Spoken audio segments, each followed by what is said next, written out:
Alice and I are always looking to be more healthy, and we were just talking about how fasting is one of the best ways to do that, but it's so hard. But the great thing about Prolon is that's not what you're doing. It's not that you're not eating for 5 days. Instead, you're using their science-backed program to convince your body you're fasting. You guys, this 5-day program really is amazing. It comes beautifully packaged and it does all the thinking for you. Each day is its own box. And by following their program, I know I just feel so much better. And I can't wait to experience Prolong Next Gen and continue to see results. For a limited time, you can be first in line to experience the new Next Gen at special savings. Prolong is offering the Prosecutors listeners 15% off site-wide plus a $40 bonus gift when you subscribe to their 5-day program. Just visit prolonlife.com/prosecutors. That's PROLONLIFE.com/prosecutors to claim your 15% discount and your bonus gift. prolonlife.com/prosecutors.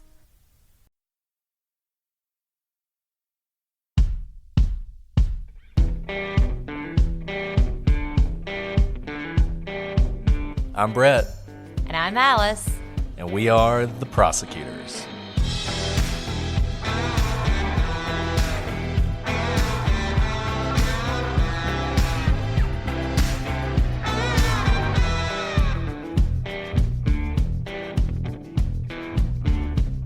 Today on The Prosecutors, a boy disappears in San Antonio, Texas. 3 years later, he turns up in Spain. Or does he?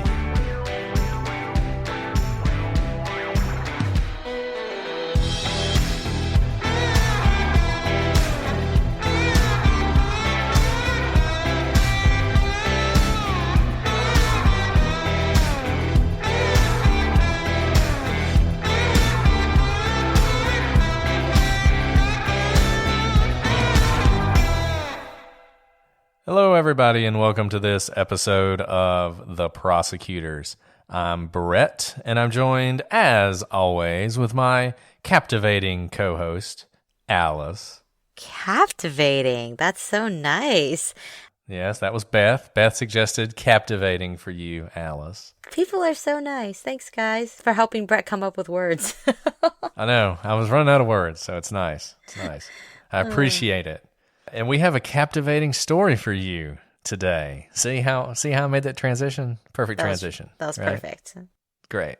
We have a very captivating story. We're going to be talking about, this is one of those where we're going to do a documentary. So I do the thing that I shouldn't do, which is tell you, if you have not seen the documentary, The Imposter, you should stop listening to us now and go watch it. And I know I say this every time we talk about a documentary, but this time it may actually be true. There are a few experiences like seeing The Imposter cold. And I know, Alice, you walked into it having no idea what you were going to see, and I think you can vouch for me on that. So I had truly zero idea walking into this viewing experience. All I was told was that I will be repeatedly picking my jaw up off the floor. And that is exactly what I did. It's a truly amazing documentary. We're really excited to talk about it with you today. And we're going to talk about the documentary, and we're going to talk about what we learned from the documentary. But we also want to go deeper. We want to talk more about what really is a mysterious disappearance and possible murder that's at the heart of the documentary. And even though the documentary does not focus on that part, that is, to me, a really interesting thing that needs more focus. So that's something we hope to be able to do today. Before we get started, I do just want to welcome Green Chef as a new sponsor of the podcast. We'll be telling you more about them later. I'm very excited about this, Brett. I love eating, so that gives you a little bit of a hint of what is to come. I love eating too. Eating is fun. So anytime we get to talk about or sponsor or take part in any kind of eating thing, just know, people listening out there, if you have anything to do with food or beer or whiskey, hit us up because we totally want to be a part of that. I was thinking about this, True Crime Garage and their gimmick where they rate a beer at the beginning. Man, that must have paid off for them because now I bet they get like cases of beer showing up at their garage every Oh week. my gosh, we could do a food tasting. Before we started, Well, there I you just go. told you that my biggest regret walking into this closet to record tonight was I did not grab some snacks. I could really use some snacks right now. There you go. A little innovation in the podcast. Maybe we'll have to start doing that. We'll work on that. We'll get back to that, guys. We'll let you hungry know how our prosecutors. plan- The hungry prosecutors. I like it. I'm always hungry. I mean, I am always hungry. But anyways, back to the story. Anyways. I'm also hungry for crime. True crime. Back to the story. Let's talk about this story. So we are talking today about the documentary titled The Imposter. It's available now on Amazon Prime. If you haven't seen it, you should check it out, like we were saying earlier. And it's really about the disappearance and possible reappearance of a young boy named Nicholas Barclay. He was 13 when he disappeared on June 13th, 1994. Alice, why don't you tell us what happened on that day?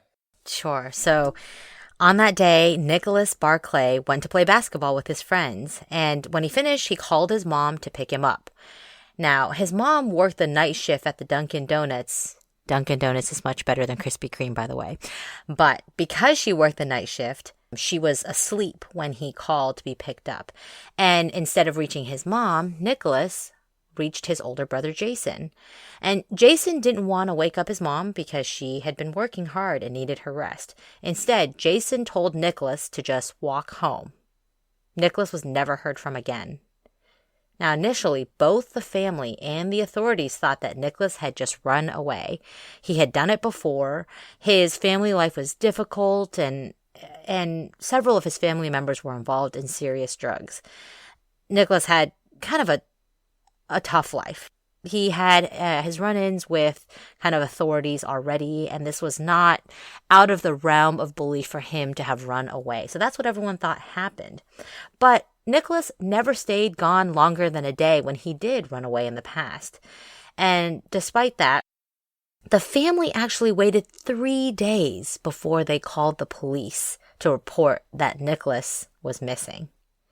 Now, when Nicholas failed to show up, the police realized that he was in some serious trouble. But despite their best efforts, the authorities were unable to find any leads as to where Nicholas had gone. He had essentially vanished into thin air. And it's so unfortunate because, I mean, Nicholas had he'd obviously had problems. We're going to talk about his problems. But the fact that he had run away in the past cost so much valuable time in this investigation. We've talked about this before. Somebody goes missing, a crime is committed, the police need to be on the scene immediately. They need to be looking into that as soon as possible, and every second that ticks by, it's evidence that's lost. It's people who might have been in the area who leave the area and never think about it again. People who might have seen things, who might have seen Nicholas get into a car, or something along those lines. And in this case, it's not just a day that we lose. It's 3 whole days. And it is just not surprising to me. Maybe a little surprising at the absolute lack of evidence the police were able to find when it came to Nicholas. But it's not all that surprising that they did not find him. That is, until 3 years later, when in October of 1997, the family receives a call that they'd been hoping for and praying for, but could not have imagined would ever come, and certainly couldn't have imagined it would come from where it did, which is Spain. Nicholas had been found alive. He apparently had escaped a child sex ring, and he was ready to come home. Now, like I said, this was a total shock to everybody. It was a shock to the people at the shelter in Spain when they heard this story. It was a shock to the people in the United States when they heard this story. And it was a shock to the family. Nicholas's sister, Carrie, flew to Spain to find her brother. Now, she had never left the country. She didn't have a passport. She certainly didn't have the money to go. Her work actually helped her out to fund her trip, and the State Department helped her to acquire a passport quickly so she could get out to Spain. And when she arrived there, she identified her brother, or the boy who was there, as Nicholas. She brought him home, but he had changed dramatically. Before, his eyes were blue. Now they were brown. His hair had been blonde. Now it was brown as well. And although Nicholas had spent his whole life in San Antonio, Texas, and its environs, he now spoke stilted English with a French accent. But the story Nicholas told convinced a lot of people that all of those changes were possible because it was a story of absolute horror. He had been kidnapped by a sex trafficking ring. They had captured him and they had chemically altered his eye and his hair color so that he could not be identified and so that they could keep control over him. They had subjected him to years of abuse in Europe and had made him undergo psychological torture that had eventually changed his accent. Convinced, his sister brought him home. His family enthusiastically accepted him. For 5 months, Nicholas lived with his family in San Antonio. But as much as the family wanted this man to be 16-year-old Nicholas Barclay, he wasn't. He was Frederick Bourdin, a 23-year-old fraudster from France who had spent his life imitating and impersonating other people. I mean, there's just question marks everywhere. All these changes, we're not talking about 30 years difference. I mean, people's eyes typically don't even change in 30 years. But we're talking about a span of 3 years that all these changes occurred. And yet his sister said, yes, that's my brother. That is Nicholas. And flew this French man home from Spain to live in their family's home in San Antonio as if he were Nicholas. Yeah, actually ended up living with his sister for most of the time he was there, with her own son. There's a lot going on here, and obviously we're going to talk about this throughout this episode, but I think clearly they wanted to believe this, and you can understand that. If your child went missing, you get this phone call, you're not going to ask too many questions. You're going to believe it. According to his sister, this man who was pretending to be Nicholas Barclay did look exactly like their uncle. Now, he went missing when he was 13. He comes back when he's supposedly 16. Obviously, there's a lot of changes that take place in a boy in particular between 13 and 16, so you could tell yourself a lot of things. Serendipitously, Nicholas Barclay had a gap between his two front teeth, and Frederick Bourdin also had a gap between his teeth. And as we talk about more as we go on, Bourdin was an incredible liar. He was really good at what he did, and he essentially was able to learn enough details about Nicholas that he could almost perfectly imitate him. We talked about this before. I think we talked about when we were talking in the Scott Peterson case. We said that the way to get away with a lie is you don't tell a big lie. You mix lies in with truth. There's a great New Yorker article on Frederick Bourdin. We're actually going to try and spend most of our time talking about Nicholas because Frederick, frankly, gets too much attention in this whole thing, and we'd like to get some attention on Nicholas, but it's impossible to talk about this without talking about Frederick. And in this New Yorker article, it's a long-form article. Search for it, read it. It's great. They interview him, and he says, he's talking about how you do this. And he says, the key is actually not lying about everything.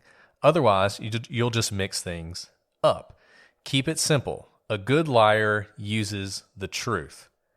And I think that's absolutely true. And what Frederick could do that is really impressive and is what a lot of fraudsters do, there's something called cold reading, where people can talk to someone and based on their conversation, they can pick up subtle, unconscious clues the other person's giving. Imagine you're playing poker with somebody. We always talk about, do you have a poker face? It's kind of the same thing.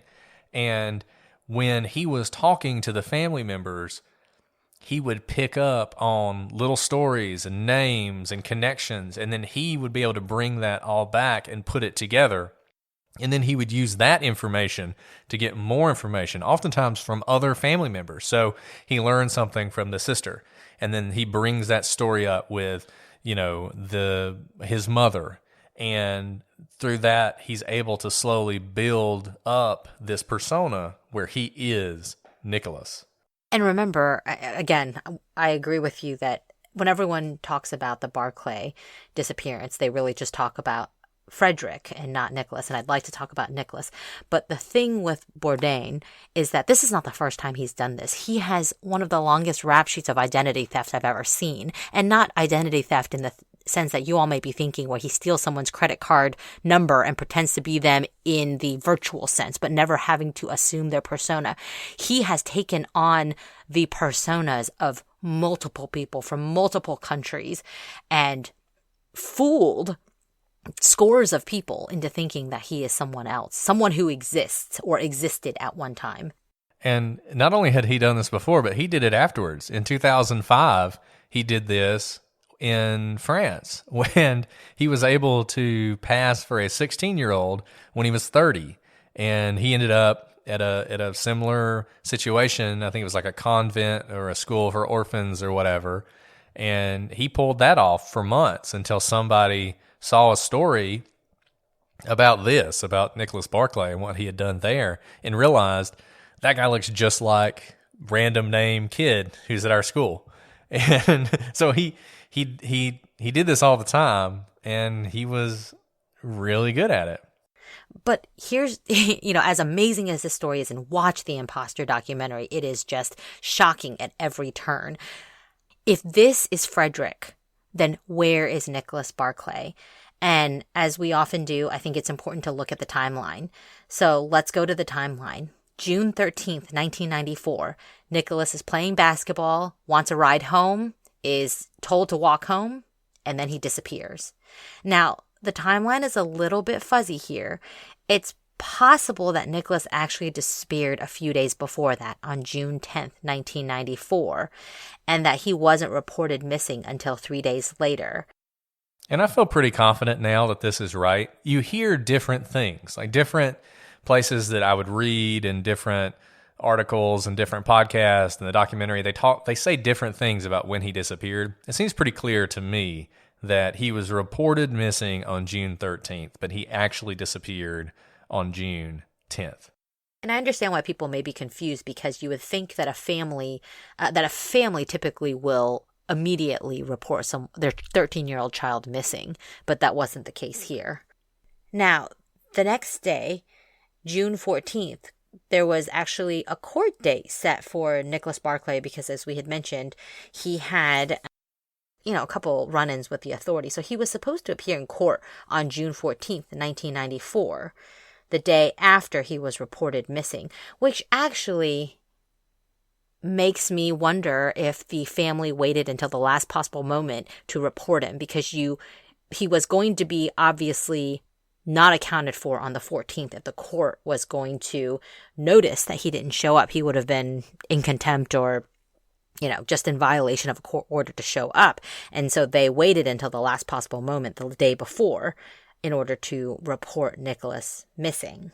I think you're right. I think this was another very unfortunate thing. There are a couple unfortunate things that come together that make this case possible. One of them is the fact that Nicholas had ran away before. The other one is this court date. I think those two things combined made the family think, well, he's run off. And like you said, we better not call the police, because he's going to be in even more trouble if we can't find him before this court date.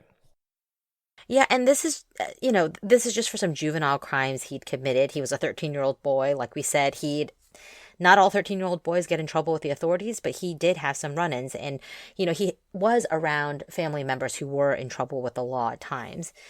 And I think they couldn't wait any longer. Although I do think, just as a parent, 3 days seems like a very long time. But here we have a kid who's run off before, so maybe they're hoping for the best, that he's going somewhere to blow off steam. Maybe he was mad at Jason for not coming to pick him up, telling him to walk home. So he thought, fine, I'll show you. I'm not coming home at all.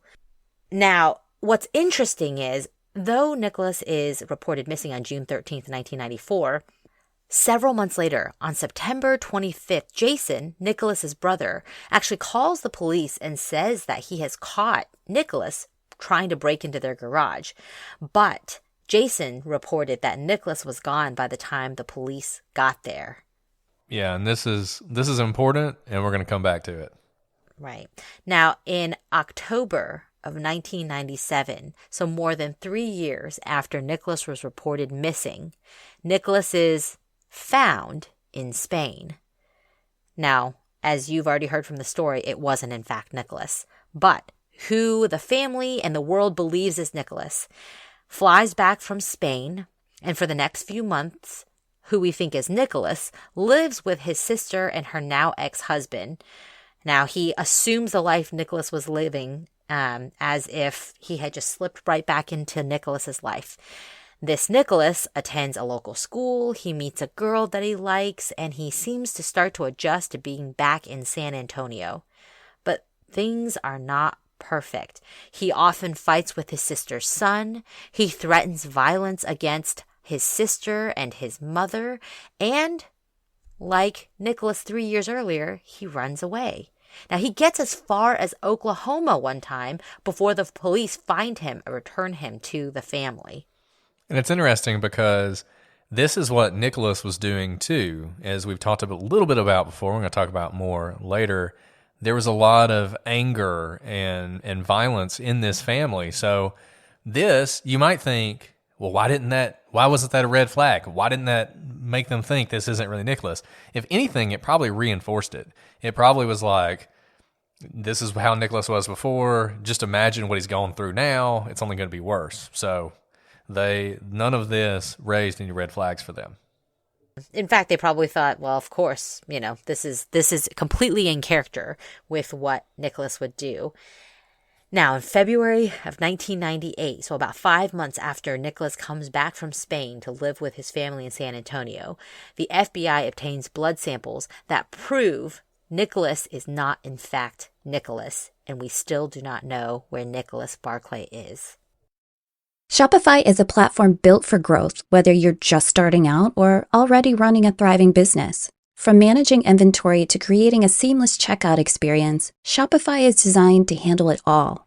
And it doesn't stop there. Shopify helps you sell everywhere your customers are, online or in person. It's the ultimate tool for turning big dreams into big wins. Sign up for your $1 per month trial period at shopify.com/OPP.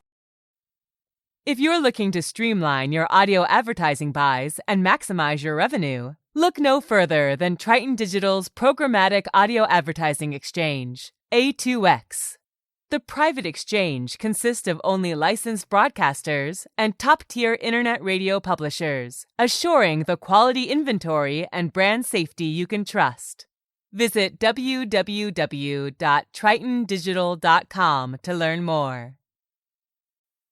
Obviously, if you give a story like the one Frederick/Nicholas gave when he gets back about being part of a juvenile sex ring and having his eye color changed and all this other stuff, that's going to attract a lot of attention from the police. And it did here. It attracted the attention of the FBI. And I gotta say, the FBI does not come off well in the documentary. In fact, they come off as really gullible. There is this scene in the documentary where the FBI agent is going through the things that Frederick Bourdain told her, and everything about it should have screamed to her that this was not Nicholas. He gives her this crazy story about how he was abducted by members of the military, that he was kept in a room with other kids. They were shuttled around the country and eventually around the world on military aircraft, that he was chloroformed, that every night high-ranking members of American, Mexican, and European military branches would sexually abuse him, that they broke his fingers, they used a chemical to change his eye color.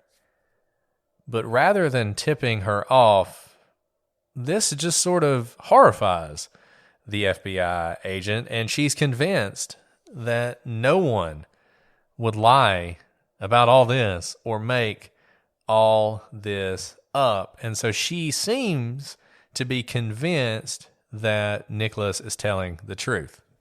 You know, what's so interesting about this, Brett, we've talked about it before, but she, even as she's being interviewed for the documentary, seems very emotional about this story. And we've talked about how when we interview witnesses, it may seem like we are uncaring, unsympathetic people, but we can't get drawn into people's stories. We can't get drawn into empathy or sympathy in the moment because we need to keep an emotional distance to properly evaluate what we're being told to see if it passes muster, if it's true. And she just seemed so enraptured by this fantastic story that she, even after the fact, knowing that it was a false story, seemed moved by the story. Yeah, and if you read the New Yorker article, and we will link to that on our website, the story she tells there is different. It's possible that this is just a bad edit. Documentaries, they do this a lot. They need to create drama. She basically says from the very beginning, in the New Yorker article, from the very beginning, she had serious doubts that this was actually Nicholas Barclay. But because you have the family convinced that it is him and vouching for him, she felt like she needed to be very careful, and she really needed to line up all the evidence, which makes perfect sense. It makes perfect sense that if you're going to go out and say that kid who's been missing for 3 years and was found in Spain and was the victim of a sex trafficking ring isn't really who he says he was, you better know what you're talking about. Because if you say that and they do the fingerprints and the DNA and it's like, nope, it's Nicholas Barclay, that's bad for you. So she was in a really difficult place because on the one hand, you need to be sure before you make that accusation. On the other hand, if it's not him, then it's some random person who is living this life for reasons that are really difficult to understand without him telling you. Yeah. And you know what was interesting? She even mentions that, well, the family know him best and they believe it's him. So almost like she didn't want to question them. And I know these types of cases are very delicate when you have a missing child, a grieving family.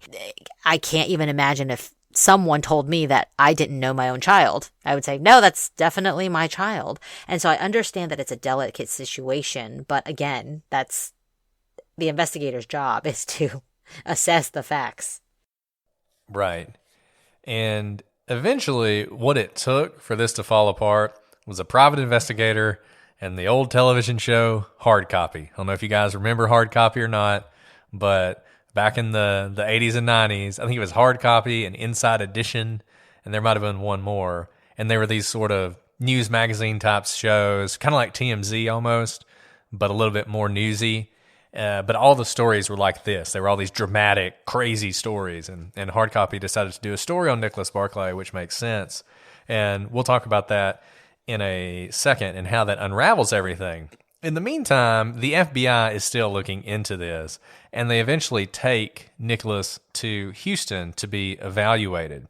There, he speaks to a doctor, and the doctor immediately recognizes that something is very, very wrong. There are a couple things that tip him off. He realizes it's basically impossible for this to be Nicholas.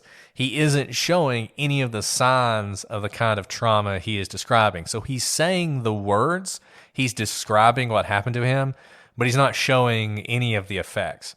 There's none of the sort of post-traumatic stress that this doctor would expect to see. Now, you may be saying to yourself, well, different people react differently to trauma. That's 100% true, but there are other problems that are deeply physiological. It is basically impossible for Nicholas's language to change the way it did. Nicholas is incapable of speaking without a European accent at this point. And that defies everything we know about the brain and about language. You don't spend 13 years of your life in West Texas and then in a matter of only a couple years, not only lose your accent, but gain another one. I can say for myself that when I lived in Boston for 4 years, or however long I ended up being there, my accent did lessen. It wasn't as thick as it was when I left. But then as soon as I came back, south, it came back with a vengeance, as you can now hear. And that's the way language works. It's just not possible for him to have this change. In the same situation with his eyes, there's just nothing that actually does that to your eye color. There are a few drugs that have side effects that can slightly change your eye color, make your eyes a little bit darker than they were before, but nothing that could change eye color as dramatically as Nicholas is claiming. And so this doctor, he feels very confident that this is not Nicholas. But even with that, you have this situation where the family just refuses to believe it. The doctor, he talks to the FBI, and the FBI is now convinced, okay, fine, this isn't Nicholas. And the agent actually calls Nicholas's sister and says, this is not your brother. We'll take care of it. And then in one of these sort of shocking moments in the documentary, they get back to the airport, and there she is waiting on him. And so she takes him home, just sort of to the amazement of this FBI agent. That is shocking. I mean, sure, there's denial, but it's interesting that they let him go with her despite finding this out. Yeah, I feel like they were just being probably overly cautious here because, number one, it should have been pretty easy to get his fingerprints. I mean, they're with him all the time. You know, just take a Coke bottle that he drank and take it back to your lab or something. But it's never clear to me, in reading the articles on this and watching the documentary, still not clear to me why it took so long for the FBI to take sort of definitive action here. Because whatever the family thought, you have somebody who now is in the country illegally, and we have no idea who this guy is. And one person that bothered a lot was Charlie Parker. Right. Now, the way they eventually figure out who Frederick was a PI, Charlie Parker, knew that ears are like fingerprints. So the way your ear is shaped is actually incredibly unique to who you are. And when Parker compared the ears of Frederick with a picture of Nicholas, he knew that Frederick was an imposter. He knew that there was no way the ear could have changed, and the unique fingerprint, essentially, of the ears gave away Frederick. Now, Charlie Parker called the FBI and told them. The FBI told him not to intrude on a federal investigation. Thankfully, we now know, because of the way this worked out, Parker actually ignores the FBI's directive, which is always a risky thing to do, and in fact is regularly in contact with the Barclay family. Now, when Nicholas's mom takes him past his elementary school and Nicholas does not recognize it, she claims that for the first time, it was this experience that she began to doubt Nicholas's story. Now, it's that night that Nicholas threatens her with a baseball bat, and Parker comes to her home to intervene and essentially save her. Now, he and Nicholas agree to have breakfast the next morning, and it's there that Nicholas, or Frederick, admits to the truth. Yeah, and he tells him, "My name's Frederick Bourdain. I'm wanted by Interpol." It's it's a crazy moment. I'm sure it was a crazy moment for Charlie experiencing this, and from that point forward, basically, this all falls apart. He's eventually arrested by the FBI. We'll talk about what happens to him afterward. But like we've been talking about, nothing really explains why the family is so hard-headed about this. Now, his mom says that finally this event with the elementary school is what changed her mind. Even that seems to be maybe a little bit of a retcon on her part, that it maybe wasn't necessarily like that at the time. And one of the things about this story that's really hard to figure out is exactly what the family was thinking and when they were thinking it. And there's a moment in the documentary where everything sort of changes, where you're watching this It's so well done. It's so well done. And there's this moment where the whole time you've been sort of watching, amazed that Bourdain is getting away with this. And you just can't believe it, and you don't really understand it. And then you start to hear more about Nicholas and more about Nicholas's disappearance and more about what Frederick thinks might have happened to him. And it all kind of clicks. Then all of a sudden, Frederick, who's been the villain the whole time, is kind of no longer the villain, and the shift happens. And it shifts from what he did to what happened to Nicholas. And frankly, that's kind of how we're going to do this too. We've talked about Frederick a lot, but we do want to talk about Nicholas. And I don't think you can talk about Nicholas without starting off by this reaction that the family has to Frederick, even after, like we said, even after the FBI tells them that this can't be their son, it can't be their brother. The family continues to allow him to live with them.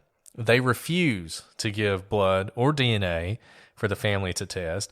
They refuse to allow the FBI to take any blood or DNA from Frederick. In fact, they refuse to assist the FBI at all. And Brett, we've always said it's hard to interpret people's reactions to traumatic situations, to a family's grief. And there's some world where I can imagine that a family is grieving so much that they don't want to know the truth because they want this so badly to be Nicholas. But there comes a point when this belies any sort of believability, when the FBI is telling you you have a dangerous criminal who is wanted internationally in multiple countries living under your roof. You would think that would normally shake even a grieving family out of any sort of denial that they may be in hopes that this is in fact their son, their brother. And you even hear his sister say this. She continues to kind of push this story that she didn't want to believe, because if this wasn't Nicholas, then where was Nicholas? And that was too scary for her to even think about where he might be and what sorts of horrors he may still be living if he were alive. All that to say is, I can only take that so far. But then when you find out from law enforcement, the leading law enforcement agency of the federal government, that you have a dangerous internationally wanted criminal living under your roof, it should snap you out of it. And the thing about it is the sister, she starts off doing this, right? The weirdest thing about this story, and the sort of thing that you have to think about, and Frederick talks about this, there's this moment, Frederick is somebody who uses people, he's a con man, he's a fraudster. In some ways, I have this sort of grudging respect for Frederick because he's familiar. He's the kind of person we deal with all the time. He's the kind of criminal we deal with all the time. We see this all the time. And when you do this a lot, you always try and have respect for the people that you're prosecuting. You try and remember these are people too. They have unique lives and challenges, and there's a reason they came to where they are. And it's important to remember all that. And so you end up having this sort of unusual relationship with these folks that's difficult to describe to people who've never done it before. And I kind of felt that way about Frederick. As I'm watching it, I get him. I understand what he's doing. I don't approve of it. Let me be clear. I do not approve of what he's doing. He's not a good guy. He's not the hero of the story at all. And he doesn't need to be sort of praised any more than, frankly, he is in the documentary. But I get him. I understand him. I can't wrap my head around what this family is doing. And it starts with the sister who, she goes over to Spain, and one of the things they have to do, the Spanish authorities are like, we don't know about this. This seems crazy. And so they have this hearing where Frederick has to prove that he's Nicholas. And the way they're going to do that is they're going to have him look at photographs and identify people in the photographs. And if he can identify them, these are family members. If he can identify them, then he's Nicholas. If he can't, then they'll know he's lying. Well, before this hearing happens, his sister sits down with him, or his supposed sister, sits down with him and goes through the photographs and tells him who everybody is in the photograph. So then when it happens, he's able to pick them all out. And about halfway through the documentary, he remembers this and talks about this, about how weird it was. Like, why is she doing this? And his theory is because she needed him to be Nicholas, because Frederick thinks the family knew that Nicholas was dead, and they knew that someone in the family was responsible for his death. And this, Frederick's the one who's supposed to be using them, but all of a sudden they're using him. And that's a chilling part of the story when Frederick realizes that he may not be the only fraudster under that roof. Yeah, he thinks he's the hunter, right? And all of a sudden he's the hunted. He thinks it's kind of like a great twist in a horror movie or something where the bad guy all of a sudden realizes, oh no, if you've ever seen Hard Candy, it's like hard candy. But yeah, it's an amazing moment. I mean, it's one of the most amazing moments in any documentary I've seen. Frederick does have this unique perspective because he does live under their roof post Nicholas's disappearance for 5 months. And remember, his profession has been doing these cold reads, picking up on things that are unsaid, and he's living with these people, seeing them every single day. And his conclusion is that they know Nicholas is dead. And now, whenever there is a child missing, obviously suspicion turns to the parents. So let's talk a little bit about Nicholas's mother. Beverly was addicted to heroin at the time of Nicholas's disappearance. Now, she has taken 3 polygraph tests. You know how we feel about polygraph tests. We think they're deeply flawed. But whatever you think about them, she did take 3 polygraphs, and she passed 2 of them.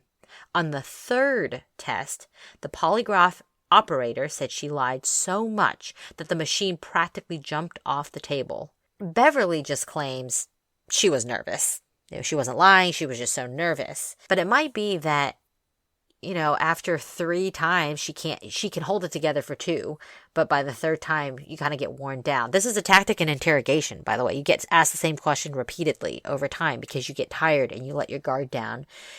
Of course, it can go both ways, right? You've heard of false confessions coming out when someone is just so tired and so berated with questions, they'll just give you whatever answer they want. But there's also the result that you start answering truthfully because you're so tired you can't keep your story straight anymore. And that might be what's happening here. This is really weird. I found this to be very strange and a weird tactic because if you watch the documentary, the FBI agent basically says that she thinks she's lying. She thinks the mother's lying. She thinks Beverly's lying. She thinks Beverly knows what happened to Nicholas, knows where he is. And so she has the guy give the first polygraph, and he comes back and says she passed. And so he says, well, do it again. And so he does it again, and she passes. And she says, do it again. And he does it again, and she fails. And it's almost like she was going to make her take this polygraph until she failed. And I don't know that that's really good polygraph practice, even to the extent polygraphs are helpful. Okay, but there are other reasons to think that the family knows more than they're letting on. So let's talk about Nicholas and let's talk about his home life. Nicholas was only 13. We talked about this earlier, but he had already lived a difficult life. By the time he disappeared, he had 3 homemade tattoos. He was only 4'8" at 13 and weighed 80 pounds. The average 13-year-old boy is about 5'2" and 100 pounds. So, 4 inches taller and 20 pounds heavier. That's pretty significant. And if you look at his picture of around the time when he disappeared, he really does. He looks like maybe a 9-year-old boy rather than a 13-year-old boy. And you wonder how much of that is because of abuse and neglect, that he's just not, he's not getting the food he needs even. And this is obviously a difficult family. The father's out of the home. The mother's addicted to drugs. Nicholas is growing more and more angry at his life and angry at his mother and the situation that he lives in. And despite his size, like I said, he's 4'8", 80 pounds. His home is marked by violence that he is often the instigator of, and his mother would often have to call the police on Nicholas, even at this young age. And she would say when she called the police that Nicholas would strike her, that he was hitting her, that he was physically abusive towards his mother, and became so bad that she asked his brother, his older brother Jason, to move into the home to try and control Nicholas. That really didn't work. And it's unclear if Jason was really the person to do that, given that he also was having problems with drugs. In any event, Nicholas rarely attended school, and he did have quite a juvenile record. He had broken into a convenience store. He'd threatened a teacher. He'd stolen some shoes, and he had reached a point where he had this court date that we talked about earlier, and there was a possibility they were going to send him to a group home, that, warnings and probation and picking up trash on the side of the road wasn't working, and the authorities were going to take the next step, remove him from the home, and put him in a group home setting where he could find some discipline. And this was something that he deeply did not want. As bad as things were at home, the story everyone tells is that he was terrified of this possibility, which is just another part of this perfect storm, that he's going to have this court date. There's a strong possibility this thing's going to happen to him that he really doesn't want to happen to him. So when he disappears, just a few days short of this court date, it just adds to this feeling that the boy with the problems who had disappeared before probably just ran away. He'll probably come back. Let's wait to tell the police. And then by the time they do tell the police, he's already gone, and there's really no trace of him left. Yeah, it really is so sad. It really is, like you said, it's such a perfect storm. Now, let's talk about Jason, Nicholas's brother. Now, Nicholas's friends noted that when Jason moved into the house with his mother, the house changed. Jason was a drug addict, and he kind of brought this energy with him to the house that was not a positive. And remember, the story here, when he disappears, there's only one person who talked to him. We know he went to play basketball. We know that happened. His friends confirm that. But the story that we're told is that he called home for a ride. He talked to Jason, and Jason said, "Your mom's asleep, walk home." And the only person we have who can confirm that is Jason himself. So you got Jason, who shows up at the home, who's doing drugs. His mom's doing drugs. Jason is not exactly an upstanding character. And all of a sudden, Nicholas disappears, and the last person who talked to him was Jason. And that's not the only interaction, that the only witness is Jason. Remember, Jason called the police in September after Nicholas had been missing since June, and he claimed that Nicholas was trying to break into the family's garage, but he told police that Nicholas fled when he saw Jason coming towards him, and that he was gone by the time the police arrived. So the interesting thing about this, if you're thinking about why would someone make this up, is all of a sudden you place Nicholas alive and in the area months after he last disappeared. It could throw a wrench in any sort of thought you may have had of him being far away from San Antonio, or that he might be dead. Even though Jason reported this, no one actually believes this story. Jason was the only one who claims to have seen this. There's no real explanation as to why Nicholas would be trying to break into the garage. Was he trying to get into the house? Was he trying to come back home? But then why would he flee? Nothing about the story really jives. And unfortunately, we won't really ever know the truth about this allegation, because in 1998, Jason died of a cocaine overdose. And the thing about Jason, and the thing about this sighting, this is the kind of stupid thing a murderer does to try and cover up the fact that they killed somebody. Now, the family will tell you now that nobody was looking for Nicholas, and why would you fake this? Number one, I don't believe that. I'm sure the police were not keeping the family all that up to date on what they were doing, because the police probably figured the family had something to do about it. Obviously, it's possible Nicholas was kidnapped. It's possible somebody picked him up. It happens. We've talked about cases where it happens, and we'll talk about cases where it happens in the future. But there's nobody who saw that. There's no evidence of that. There's nothing really to indicate that Nicholas was kidnapped. The last person who talked to him was Jason. And then all of a sudden, Jason calls with this story, which is a lie. This didn't happen. Nicholas wasn't trying to break into the garage. That didn't happen. He lied about that. Nicholas was already dead, and he knows that. And the interesting thing, he tells this whole story about Nicholas breaking into the garage, and then Frederick comes back. Frederick's story is completely incompatible with that, because Frederick says that he was kidnapped at the basketball court. He says that's where he was kidnapped. Basically, somebody came up, they offered him a ride, they kidnapped him, and then off to Europe he goes. So even with Frederick's made-up story, Jason is lying, and the family should know that. And you would think somebody in the family would be like, hey, what about that whole story you told about somebody breaking in? He was in Europe at the time. Like, what was that about? And Jason did not go to meet Frederick at the airport. He really had no interaction with him at all. There's one story that Frederick tells about how he's at a party with the family, and Jason shows up and sort of like looks at him and says, good luck to you. It's basically what he says. And there seems like there's a couple reasons for that. Maybe Jason's just the one jaded person in the family who realizes that the chances of this actually being his brother are really slim. Possible. Or maybe he knew that there was no way this was Nicholas because Nicholas wasn't alive anymore. And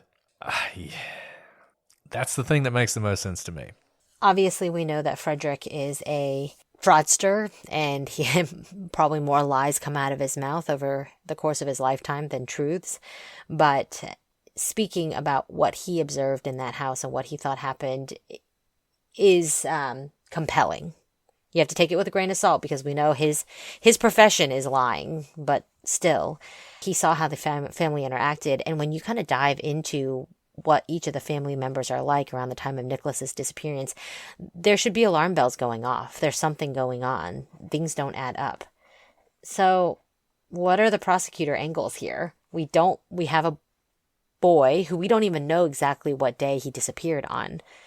And there's never been another trace of him. Unlike other missing person cases, there's been no sighting of him. There's been no parts of his belongings, a backpack, a shoe, a shirt, nothing that's been uncovered somewhere, whether in San Antonio or elsewhere. It really does seem like he disappeared into thin air. Yeah, it does. It seems like, I think there's a reason he hasn't been seen since that day that he disappeared. And it's because I don't think he saw another day. I think he was killed that day. And we'll talk about our theories here in a second. But it's just difficult to believe that Nicholas is still alive or was still alive or anything other than, his murder happened. We reached out to Charlie Parker, who is still interested in this case and still trying to figure it out to see if he had anything he wanted to add. And he emailed us back. It was very nice of him to do so. And essentially said that when the documentary came out, they got a lot of tips and they were very hopeful, and they ran all those tips down, and there was just nothing to them. And they really kind of hit a brick wall, and they're still at that brick wall, and now they're raising money because there are a few places they want to do ground-penetrating radar to try and see if maybe a body's buried there. But problem is, this is West Texas.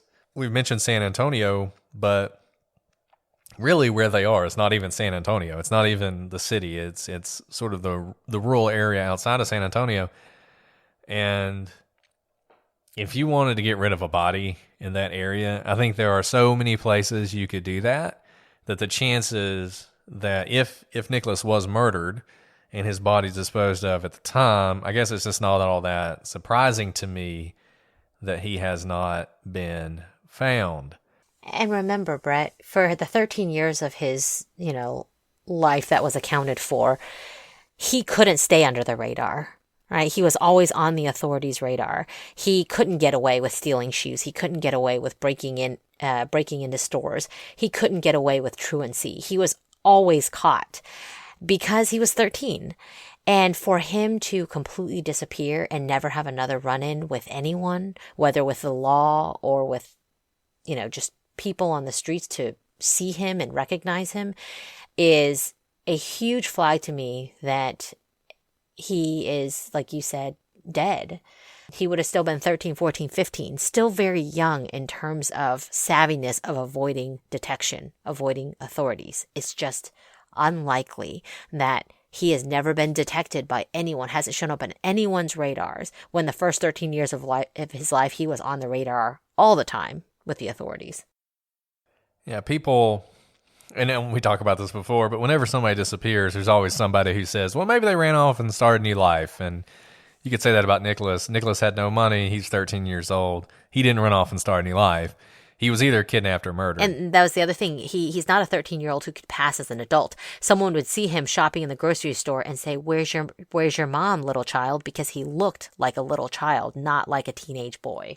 Right. And even younger than he was, like you said, he looks like he's 9 or something when he disappears. Now, one thing that did happen is Frederick was charged with a crime. He was charged with passport fraud and perjury. He pleaded guilty to that. Now, and he was charged in federal court. Whenever you're charged in federal court, there's something called the sentencing guidelines, and it's this really lengthy book. There's a sentencing commission, and the way federal sentences are handed down is judges are given this guideline range, and it takes into account all sorts of things. It takes into account all kind of different aspects of your crime, what you did, who you are, your prior criminal record, any problems you've had in your life. There's also mitigating factors that you can take into account. And the whole purpose of this is so that if 100 different judges see the same person in 100 different courts, they're going to give essentially the same sentence. We want to make sure that there's some uniformity in sentencing. But ever since a case called Booker, and Apprendi before that, the sentencing guidelines are not binding on federal courts. So the judge does not have to give a sentence within the guidelines that they receive. In this case, Frederick's sentence had a guideline range of a max of 2 years in prison. The judge thought that was wholly inadequate for the crimes he committed, and he actually ended up sentencing Frederick to 6 years in prison, so 3 times what the guideline range called for. Which kind of shows you the extent of Frederick's, and that was likely based on Frederick's vast criminal history, and also the egregiousness of this particular crime and the international trickery that it involved. But that is well outside of the guidelines and kind of shows you the depth and complexity of his crime. Now, what are our theories then? So because of what we said, that Nicholas is just gone, I think something bad happened to him. I don't think he ran away.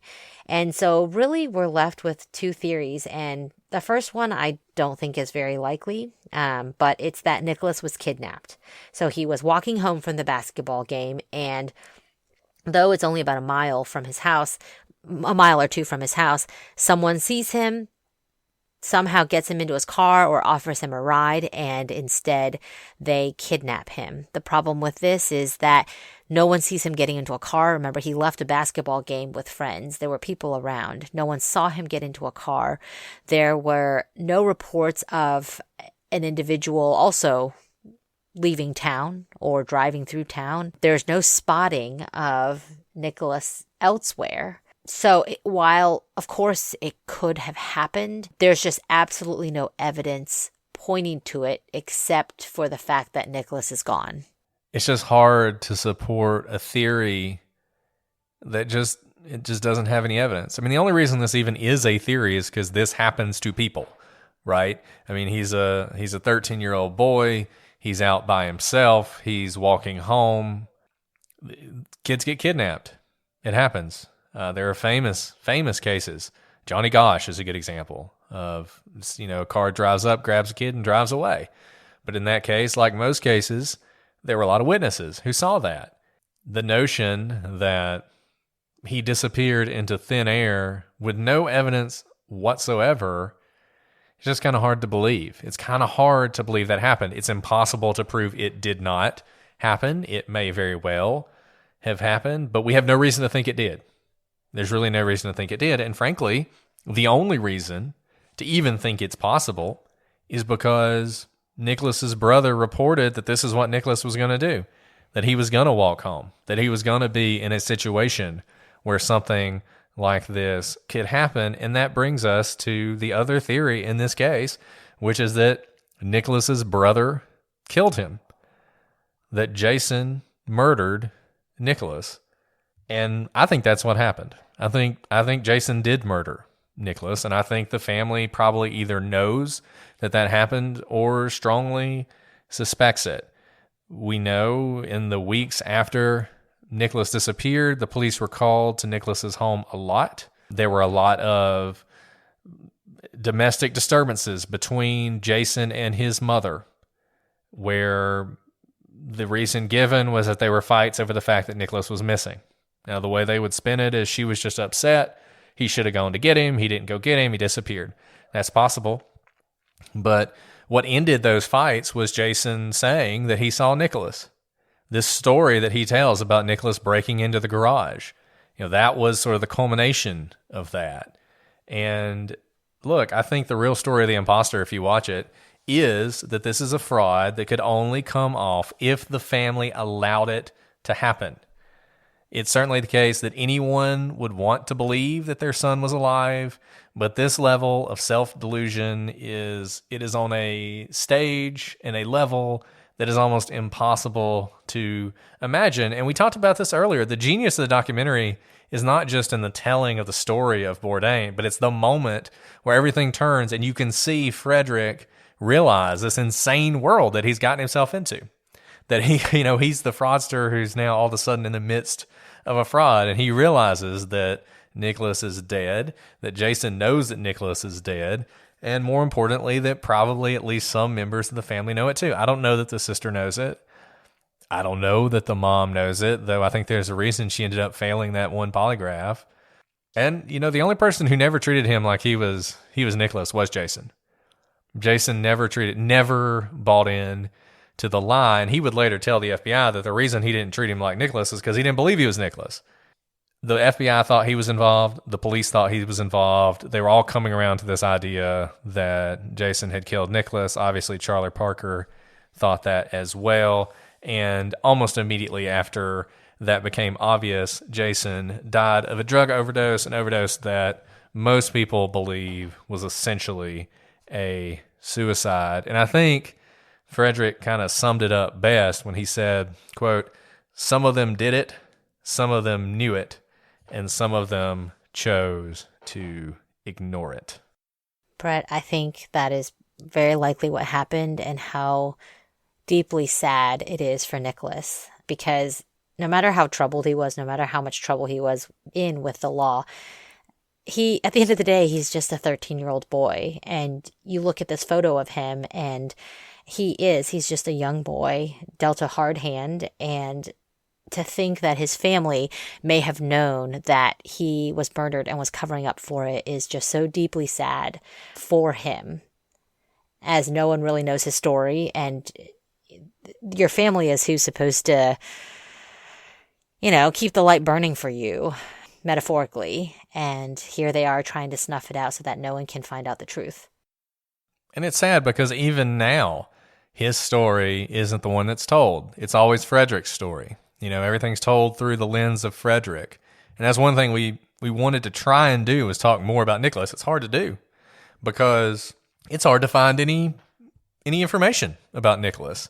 Because so many people just, if you Google Nicholas's story, you get all these articles about Frederick, which is fine. And Frederick is an interesting guy, but I would like to know more about Nicholas and what happened to Nicholas. And I hope that Charlie Parker is able to continue to do the work he does. I do want to say one thing about Frederick. When you're watching this documentary, he is so manipulative, and he is so good at manipulating. He manipulates you. As you are watching it, you are being manipulated by Frederick. Like he is playing you. And it's a really interesting thing, and you have to keep that. You have to remember that the whole time, even as he's telling you things. A lot of the things he's telling are definitely slanted. Now, there's one thing I will say about Frederick. Frederick has an incredible ability to read people and to figure out people's secrets and to figure out, what people want to hear and when they want to hear it and all these other things. And I don't trust Frederick. I wouldn't trust Frederick at all. I certainly would not let him out of my sight if he was at my home, because who knows what he'd steal from you. But the fact that Frederick is convinced by this, I think if Frederick could ever give up his life of crime, he'd be a pretty valuable resource for the police, because he's kind of like Sherlock Holmes in that he can see through people. And I think he saw through these people. And I think he saw to this truth, and it enabled him to continue to manipulate them. I don't buy this whole thing that, like, you know, he was ever scared or worried. I just think he probably loved the fact that they had murdered Nicholas or knew who did, because it just meant they could never betray him. They could never turn him in. They had to keep playing the game as long as they could, because it was valuable for them too. So crazy case, crazy story.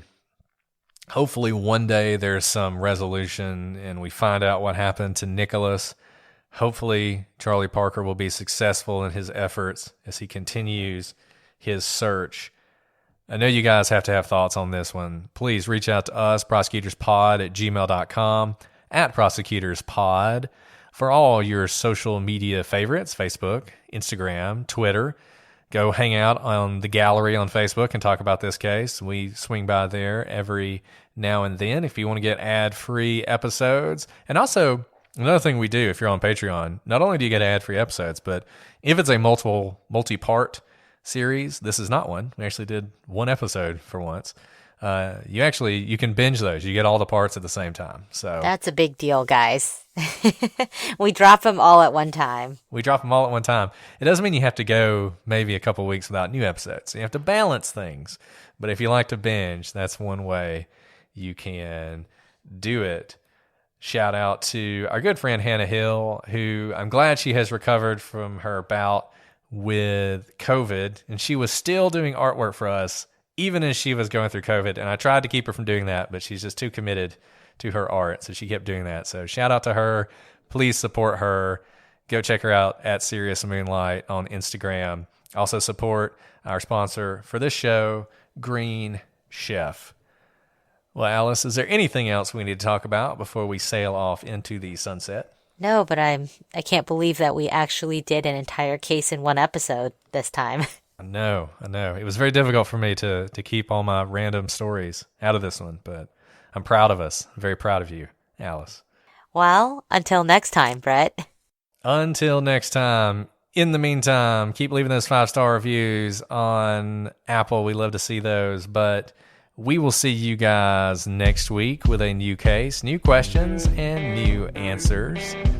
But until then, I'm Brett. And I'm Alice. And we are the Prosecutors.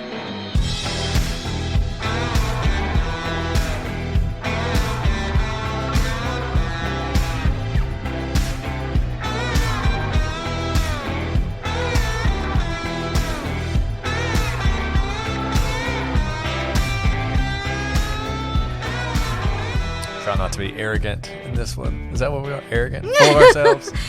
Which is so funny.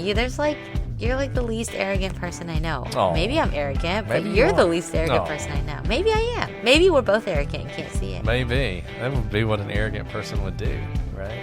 Huh. That's true. We'll try not to make fun of Austria today. Stop laughing at Austria. All right. Jeez. You are so insensitive. So sensitive to Austria. Struggles. Okay, let's... I'm kind of... Okay. Yeah, what do you gotta say?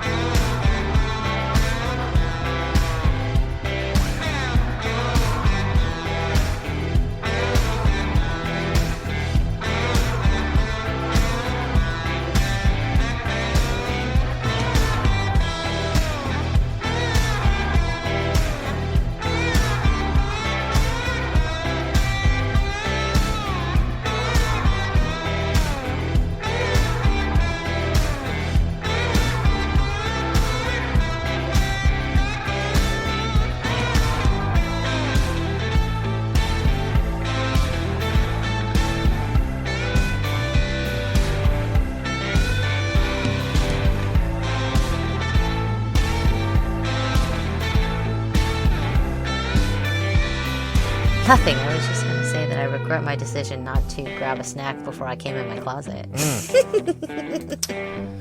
Yeah. Ready to rock and roll? Oh, yeah. Ready to roll and rock? Oh, yeah. Oh, rockin' and rollin'. Rockin' and rolling. All right.